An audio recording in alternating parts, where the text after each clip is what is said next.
Hello everybody, I'm Shannon Peterson from Adventure, and what I've done for my video reflection is I've written our 3 questions on these boards, and I'm just going to take you through answering them as quickly as I can.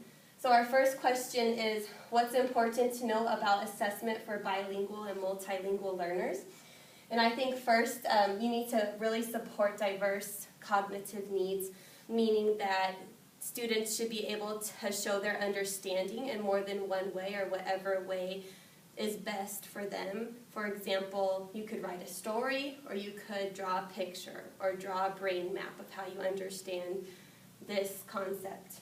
I also think it's important with this to let students determine what language they can communicate their understanding in best, and really support them with that, and really assessing the understanding of the content and not necessarily the language and the grammar mistakes in assessing that content.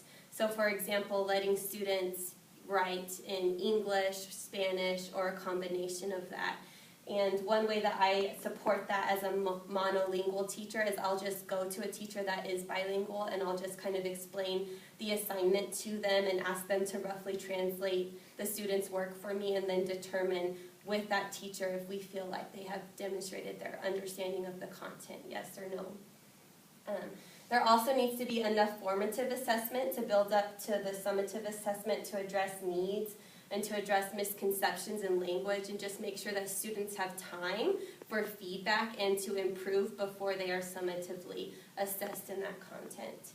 It's also important to involve students in assessment by really communicating really clear targets and language objectives to them, and just making sure that that target lives throughout your whole lesson or your whole unit or whatever you're working on, and that you keep going back to it, so students are really aware of the criteria of success and what they need to do to demonstrate that skill.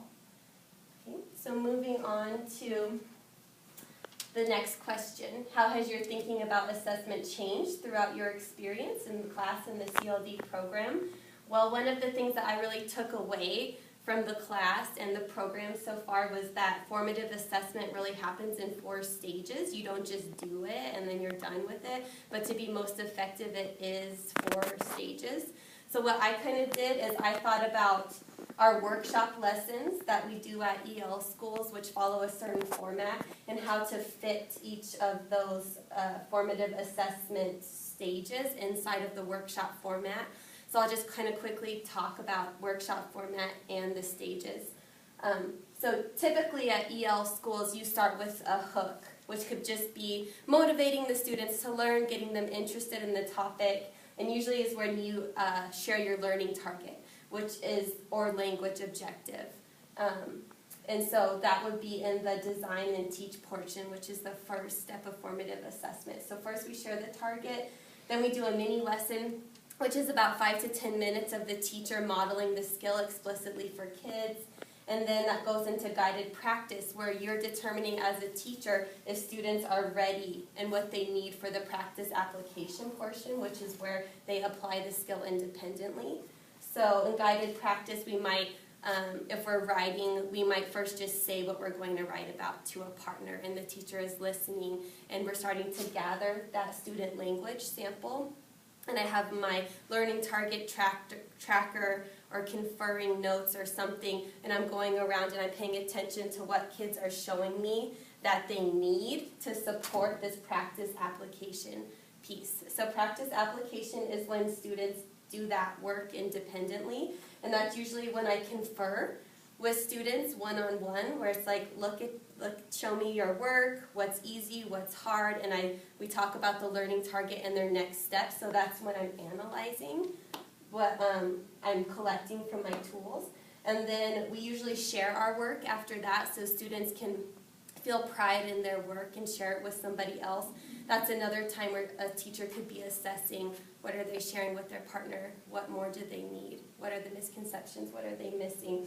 And then we debrief, where we just come back to the target, we talk about why it was important, how we feel about it, how we feel if we've met that criteria of success or not, and what our next steps are, which would be the last step of formative assessment, would be providing feedback and making sure students are very involved in that process.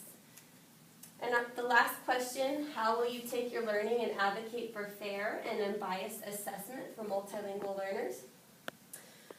When I read the article titled, I have it right here, Helping Classroom Teachers Distinguish Between Language Acquisition and Learning Disabilities, I really made a connection because we have a ton of fluency plans in RTI at Adventure for our multilingual learners right now. And I feel like fluency is always a concern that I hear teachers talking about, like, oh, this kid just is reading so slow, I'm worried about their comprehension. So we put them on fluency plans. But I read in the article that that's actually a natural dip for fluency to dip, especially as comprehension increases, especially in bilingual learners.